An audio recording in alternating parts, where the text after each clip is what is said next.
ಲಕ್ಷ್ಮೀ ತಾಯಿ ಸಾಮಾನ್ಯ ಗೃಹಿಣಿಯಾದರೂ ಮನಸ್ಸಿನಲ್ಲಿ ಒಂದು ಅಸಾಮಾನ್ಯ ಕನಸನ್ನು ಹೊತ್ತಿದ್ದಳು, ಸ್ವತಂತ್ರ ಬದುಕಿನ ಕನಸು.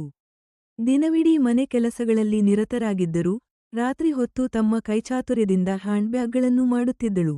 ಮೊದಲು ಆಸೆಗಾಗಿ ಮಾಡಿದ ಈ ಕೆಲಸವೊಂದು ಅವಕಾಶದ ಬಾಗಿಲು ತಟ್ಟಿತು.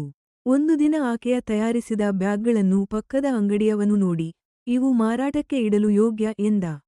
ಮೊದಲ ದಿನವೇ ಅವು ಎಲ್ಲವೂ ಮಾರಾಟವಾದವು. ಇದೊಂದು ಪುಟ್ಟ ವಿಜಯವಾಯಿತಾದರೂ ಲಕ್ಷ್ಮಿಗೆ ಅದು ಹೊಸದೊಂದು ಶಕ್ತಿಯನ್ನೇ ತುಂಬಿತು. ಆಕೆಯ ಸಣ್ಣ ಹೂಡಿಕೆಯಿಂದ ಆರಂಭವಾದ ಉದ್ಯಮವು ಇತರ ಮಹಿಳೆಯರಿಗೂ ತರಬೇತಿ ನೀಡುವ ಹಂತಕ್ಕೆ ಬೆಳೆಯಿತು. ಇಂದು ಆಕೆಯ ಸಂಘಟನೆಯು ನೂರಾರು ಮಹಿಳೆಯರನ್ನು ಆರ್ಥಿಕವಾಗಿ ಸ್ವಾವಲಂಬಿಗಳಾಗಿಸಿತು. ಲಕ್ಷ್ಮಿ ನಗುತ್ತಾ ಹೇಳುತ್ತಾರೆ, ನಮ್ಮ ಕೈಗಳಲ್ಲಿ ಕೌಶಲ್ಯವಿದೆ, ಮನಸ್ಸಿನಲ್ಲಿ ಧೈರ್ಯವಿದೆ, ಇಚ್ಛೆಯಾದರೆ ಏನು ಸಾಧ್ಯವಿಲ್ಲ. ಈ ಕಥೆ ನಮಗೆ ನೆನಪಿಸುತ್ತದೆ, ಆರ್ಥಿಕ ಸ್ವಾತಂತ್ರ್ಯವೆಂದರೆ ಕೇವಲ ಹಣವಲ್ಲ, ಅದು ಮಾನವೀಯ ಗೌರವ, ಆತ್ಮವಿಶ್ವಾಸ ಮತ್ತು ಬದುಕನ್ನು ರೂಪಿಸಬಹುದಾದ ಶಕ್ತಿ.